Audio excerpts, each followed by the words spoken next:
नमस्कार, आप देख रहे हैं एमपी न्यूज। मैं हूं अदिति, स्वागत करती हूं एमपी न्यूज के खास कार्यक्रम न्यूज रूम में आपका। न्यूज रूम की शुरुआत करेंगे आईपीएल से, जहां आईपीएल में सारी टीमों के बीच काफी रोचक और रोमांचक मुकाबले देखने को मिल रहे हैं। अब तक आईपीएल में 43 मैचेस हो चुके हैं। कई सारी टीमें ऐसी हैं जो निचले पायदान पर बनी थी, अब वो अपना परफॉर्मेंस बेटर करके खराब प्रदर्शन को पीछे छोड़कर अब धीरे धीरे अपने निचले पायदान को छोड़कर ऊपर बढ़ती हुई नजर आ रही है स्कोर बोर्ड पे। तो वहीं कुछ टीम ऐसी है कि जो टॉप पर बनी हुई थी पर अब वो धीरे धीरे नीचे आती हुई नजर आ रही है। बात करेंगे और शुरुआत करेंगे आईपीएल की कल यानी शनिवार को हुए मैचों से। तो कल दिल्ली कैपिटल्स और कोलकाता नाइट राइडर्स के बीच मैच था, जिसमें दिल्ली कैपिटल्स को हार का सामना करना पड़ा।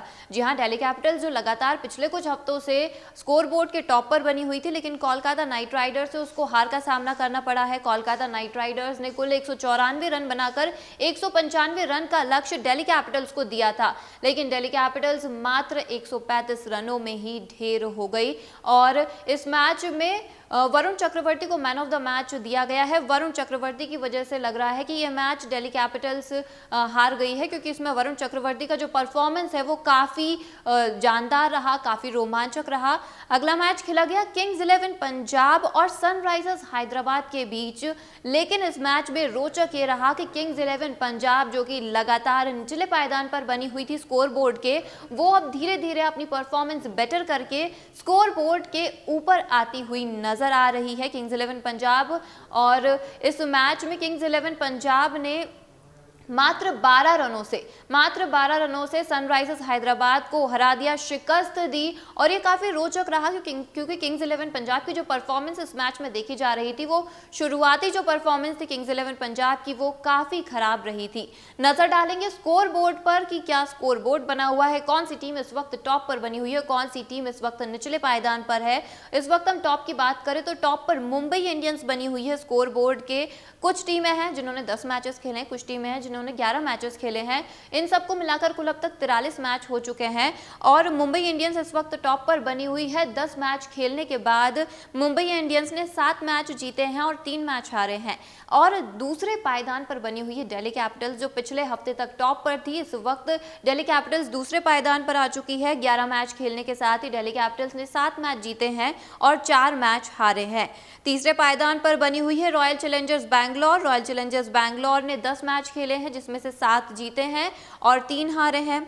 चौथे पायदान पर बनी हुई है कोलकाता नाइट राइडर्स ने कुल 11 मैच खेले हैं, 6 मैच जीते हैं और 5 मैच हारे हैं। इस वक्त अगर हम बात करें तो 5वें पायदान पर बनी हुई है किंग्स 11 पंजाब। जी हां, आखिरी पायदान पर बनी रहने वाली किंग्स 11 पंजाब इस वक्त 5वें पायदान पर पहुंच चुकी है और किंग्स 11 पंजाब ने अब तक 11 मैच खेले हैं, जिसमें से 5 मैच जीते हैं और 6 मैच हारे हैं। सनराइजर्स हैदराबाद ने 11 मैच खेले हैं, 4 जीते हैं और 7 मैच हारे हैं। राजस्थान रॉयल्स ने भी 11 मैच खेले हैं, जिसमें से 4 मैच राजस्थान रॉयल्स ने जीते हैं और 7 मैचों में राजस्थान रॉयल्स को हार का सामना करना पड़ा। चेन्नई सुपर किंग्स इस वक्त सबसे निचले पायदान पर बनी हुई है। चेन्नई सुपर किंग्स ने अब तक कुल 11 मैच खेले हैं, जिसमें से केवल चेन्नई सुपर किंग्स ने 3 मैच जीते हैं और 8 मैच में चेन्नई सुपर किंग्स को हार का सामना करना पड़ा। आज के मुकाबलों की बात करें तो आज यानी रविवार 25 अक्टूबर को दुबई में रॉयल चैलेंजर्स बैंगलोर और चेन्नई सुपर किंग्स के बीच मैच खेला जा रहा है। 3:30 बजे से मैच शुरू हो चुका है। काफी रोचक मुकाबला देखने को मिलेगा और काफी सारी टीमों पर यह दबाव बना रहेगा कि प्लेऑफ में पहुंचने के लिए टीमों को मैच जीतने जरूरी है। अगला मैच शाम 7:30 बजे राजस्थान रॉयल्स और मुंबई इंडियंस के बीच खेला जाएगा। अब देखना होगा कि कौन सी टीम मैचेस जीतती है और प्लेऑफ में कौन कौन सी टीम्स पहुंचती है। आगे बढ़ेंगे अगले अपडेट की तरफ। अगली अपडेट है पीएम मोदी के मन की बात कार्यक्रम को लेकर। आज यानी रविवार 25 अक्टूबर को पीएम नरेंद्र मोदी ने मन की बात कार्यक्रम में जनता को संबोधित किया, जनता से बात की। जिस प्रकार से हमेशा देखा जाता है कि पीएम मोदी के मन की बात कार्यक्रम को जनता काफी ध्यान से सुनती है, काफी ध्यान लगाकर सुना जाता है और उनकी बातों को अमल में भी लाया जाता है। आज सबसे पहले पीएम मोदी ने जो शुरुआत करी मन की बात कार्यक्रम की, तो इसमें पीएम मोदी मोदी ने सबसे पहले जनता को दशहरे की शुभकामनाएं दी, विजयादशमी की शुभकामनाएं दी। इसके साथ ही उन्होंने कहा कि विजयादशमी जो पर्व है वो असत्य पर सत्य की जीत का पर्व है। हमेशा से हम इसे मनाते आ रहे हैं, लेकिन आज से एक नया फॉर्मूला आप और जोड़ लीजिए कि जो विजयादशमी है वो ना केवल असत्य पर सत्य की जीत का पर्व है, बल्कि संकट से उबरने और संकट से जीतने का भी पर्व है। ये जो पूरी बात उन्होंने कही है कोरोना वायरस महामारी को लेकर कही, क्योंकि लगातार देखा जा रहा था भारत में महामारी फैल रही थी, लेकिन अब ये देखा जा रहा है कि कम मामले सामने आ रहे हैं। हो सकता है कि जल्द ही हमारा भारत जो है वो इस महामारी से उबर जाए। आगे पीएम मोदी ने कहा कि त्योहार आ रहे हैं, त्योहारों का सीजन चल रहा है, नवरात्रि समापन है, आज समापन है, विजयादशमी है 25 अक्टूबर को, आगे दिवाली आ रही है, धनतेरस आ रही है, लोग खरीदारी के लिए बाजार जा रहे हैं, जनता बाजार जा रही है, खरीदारी कर रही है। लेकिन अगर आप बाहर जा रहे हैं तो संयम बरते, शारीरिक दूरी का ध्यान रखें, मास्क पहन के रखें, और अगर आप कहीं से भी बाहर से आ रहे हैं, किसी बाजार से बाहर से आ रहे हैं, तो सबसे पहले आकर खुद को पूरा सैनिटाइज करें या फिर नहा लें, और हर एक कोविड-19 के रूल का जहां तक हो सकता है उसका पालन करें। इसके साथ ही नरेंद्र मोदी ने यह भी कहा कि अब त्योहार और ज्यादा आने वाले हैं, दिवाली आने वाली है, धनतेरस, ईद आने वाली है, गुरु नानक जयंती, क्रिसमस डे आने वाला है, बहुत सारे पर्व आ रहे हैं। पर इसका ये मतलब नहीं है कि जनता अति उत्साह में आ जाए और अति उत्साह में आकर शारीरिक दूरी और ये सब भूल जाए, क्योंकि अभी कोविड यानी कि कोरोना खत्म नहीं हुआ है। अभी केवल धीरे धीरे मामले हैं, केसेस हैं वो कम आ रहे हैं, लेकिन इसका ये मतलब नहीं है कि कोरोना पूरी तरीके से खत्म हो चुका है। इसके साथ ही अगर आप बाजार जा रहे हैं खरीदारी करने, तो आप इस बात का ध्यान रखें कि वोकल फॉर लोकल, जी हाँ, ये जो ट्रेंड और ये जो अभियान नरेंद्र मोदी जी ने चलाया है, ये काफ़ी ज़्यादा ट्रेंड भी कर रहा है और लोग इसके तहत काम भी कर रहे हैं।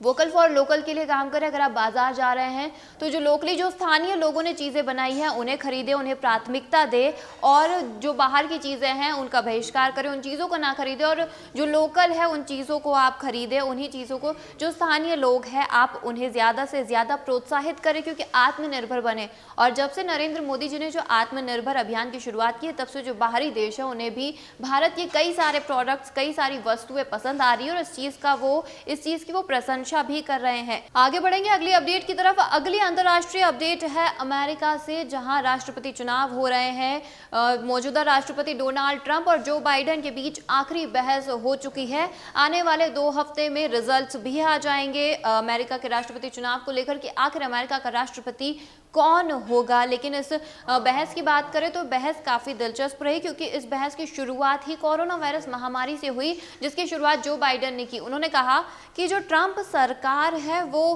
कोरोना वायरस महामारी के प्रभाव को संभालने में नाकाम रही है। तो वहीं जब ट्रंप से पूछा गया कि आप आगे कोरोना वायरस से बचाव के लिए क्या करेंगे और किस प्रकार की गाइडलाइंस या किस प्रकार के रूल्स फॉलो करवाएंगे जनता से, तो ट्रंप ने कहा कि अब हमें इसके साथ जीना सीखना होगा, क्योंकि जो तमाम देश है वो भी इसी तरह की बातें कर रहे हैं, इसी तरह बोल रहे हैं। अगर हम भारत देश की बात करें तो भारत में भी यही है कि अब हमें इसके साथ जीना सीखना होगा।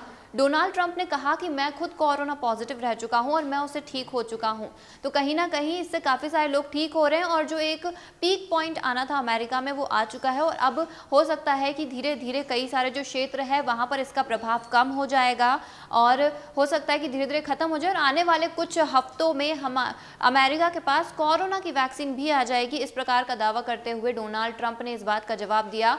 तो वहीं जो बाइडेन ने ये कहा कि अभी तक तो नाकाम रही है डोनाल्ड ट्रंप, अभी जो सरकार है, ट्रंप सरकार, वो अभी तक नाकाम रही, क्योंकि अब तक कोरोना वायरस से अमेरिका में मरने वालों की संख्या लगभग 2,22,000 हो चुकी है, और अब तक 8.4 मिलियन से अधिक लोग अमेरिका के संक्रमित हो चुके हैं कोरोना वायरस से। तो कब हम इसके साथ जीना कब तक सीखेंगे, क्योंकि लोग इसके साथ अब जीना नहीं बल्कि मरना सीख रहे हैं, क्योंकि 2,22,000 लोगों की मौतें तो अमेरिका में पहले से ही हो चुकी हैं। क्या घर में शारीरिक दूरी का ध्यान नहीं रखता? आखिर कौन रखता है घर में शारीरिक दूरी का ध्यान? क्या जब आप खाने की मेज पर बैठते हैं तो क्या आप एक कुर्सी छोड़कर बैठते हैं? कुछ इस प्रकार का जवाब जो बाइडेन ने दिया ट्रंप की इस बात का कि अब हमें इसके साथ जीना सीखना होगा। तो वहीं ट्रंप ने कहा कि हर कोई जो बाइडेन की तरह एक बेसमेंट में बंद नहीं हो सकता है ना। हो सकता है उन्होंने किसी एक क्षेत्र से काफ़ी सारा पैसा कमा लिया था जो बाइडेन ने, और वो एक बेसमेंट में बंद है, लेकिन हर कोई इस तरह से नहीं कर सकता है। हमें हमारी जो नॉर्मल दिनचर्या है, हमारी जो आम दिनचर्या है, उस पर हमें वापस लौटना होगा, कामकाज भी करने होंगे। तो अब धीरे धीरे हमें वापस लौटना होगा और इसके साथ जीना कहीं ना कहीं हमें सीखना ही होगा। इस पूरी बहस में सबसे अंतिम बात ये रही कि जो डोनाल्ड ट्रंप है उन्होंने ये कहा कि जो वायु परिवर्तन है इसके लिए भारत, रूस और चीन जिम्मेदार है।